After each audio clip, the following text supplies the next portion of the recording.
Hello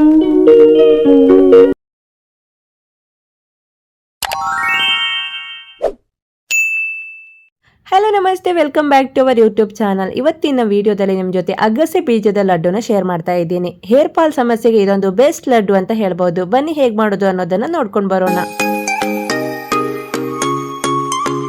ಮೊದಲಿಗೆ ನಾನಿಲ್ಲಿ ಒಂದು ಕಡಾಯಿಗೆ ಅಗಸೆ ಬೀಜವನ್ನು ಹಾಕಿ ಹುರ್ಕೊಳ್ತೀನಿ. ಅಗಸೆ ಬೀಜವನ್ನು ನಿಯಮಿತವಾಗಿ ಸೇರಿಸುವುದರಿಂದ ಮಹಿಳೆಯರಿಗೆ ಮೇಯ್ನ್ ಆಗಿ ಹಾರ್ಮೋನಲ್ಲಿ ಸಮತೋಲನವಾಗುತ್ತೆ.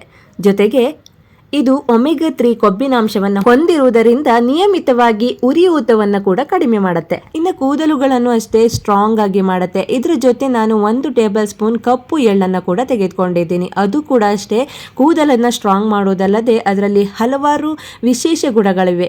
ಅದ್ರ ಜೊತೆ ಸೂರ್ಯಕಾಂತಿ ಬೀಜ ಕೂಡ ಹಾಕ್ತಾ ಇದ್ದೀನಿ. ಇಲ್ಲಿ ಅಳತೆ ಏನು ಇಲ್ಲ, ನಿಮಗೆ ಯಾವ ರೀತಿ ಬೇಕೋ ಆ ರೀತಿ ಹಾಕೋಬಹುದು. ಜೊತೆಗೆ ನಾನಿಲ್ಲಿ ಶೇಂಗಾ ಬೀಜವನ್ನು ಕೂಡ ಸೇರಿಸ್ಕೊಳ್ತಾ ಇದ್ದೀನಿ.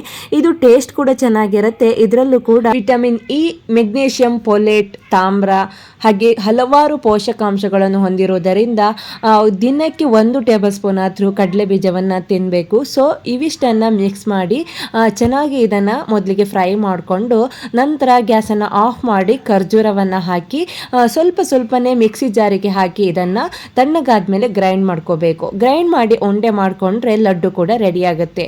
ತುಂಬ ಕ್ವಿಕ್ಕಾಗಿ ಮಾಡ್ಕೋಬಹುದು. ಇದನ್ನು ಡೈಲಿ 1 ಅಥವಾ 2 ದಿನಕ್ಕೆ 2 ಲಡ್ಡುವನ್ನು ದಿನಾಲು ಸೇವಿಸ್ತಾ ಬಂದರೆ ನಿಮ್ಮ ಕೂದಲಿನ ಆರೋಗ್ಯವನ್ನು ಕಾಪಾಡ್ಕೊಳ್ಬಹುದು. ಇನ್ನು ಕೂದಲಿನ ಆರೋಗ್ಯಕ್ಕೆ ಯಾವಾಗಲೂ ತಲೆಯ ಮೇಲ್ಗಡೆ ಯಾವ ರೀತಿ ಶಾಂಪು ಹಚ್ಚೋದು, ಯಾವ ರೀತಿ ಮಾಸ್ಕ್ ಹಾಕೋದು ಅದೊಂದು ಕಡೆ ಆದರೆ, ಅದಕ್ಕಿಂತ ಜಾಸ್ತಿ 100ರಲ್ಲಿ 75% ನಾವು ದೇಹಕ್ಕೆ ಏನು ತೆಗೆದುಕೊಳ್ತೀವಿ ಅದು ಇಂಪಾರ್ಟೆಂಟ್ ಆಗಿರುತ್ತೆ. ಸೊ ನಾವು ಹೊಟ್ಟೆಗೆ ತೆಗೆದುಕೊಳ್ಳಿರುವಂತಹ ಪೌಷ್ಟಿಕ ಆಹಾರದಿಂದನೇ ಕೂದಲುಗಳು ತುಂಬ ಚೆನ್ನಾಗಿ ಬೆಳೆಯಲು ಸಾಧ್ಯ. ಜೊತೆಗೆ ಉದುರುವ ಸಮಸ್ಯೆ ಇದ್ರೂ ಕೂಡ ಅಷ್ಟೇ ಈ ರೀತಿ ಲಡ್ಡುಗಳನ್ನೆಲ್ಲ ಮಾಡಿ ಸೇವಿಸುತ್ತಾ ಬಂದರೆ ಸಂಪೂರ್ಣವಾಗಿ ಕೂದಲಿನ ಸಮಸ್ಯೆವನ್ನ ನಾವು ಸರಿತೂಗಿಸಿಕೊಳ್ಳಬಹುದು. ಇದರಿಂದ ಕೂದಲಿನ ಸಮಸ್ಯೆ ಮಾತ್ರ ಅಲ್ಲ, ಆರೋಗ್ಯ ಕೂಡ ತುಂಬಾನೇ ಚೆನ್ನಾಗಿರುತ್ತೆ.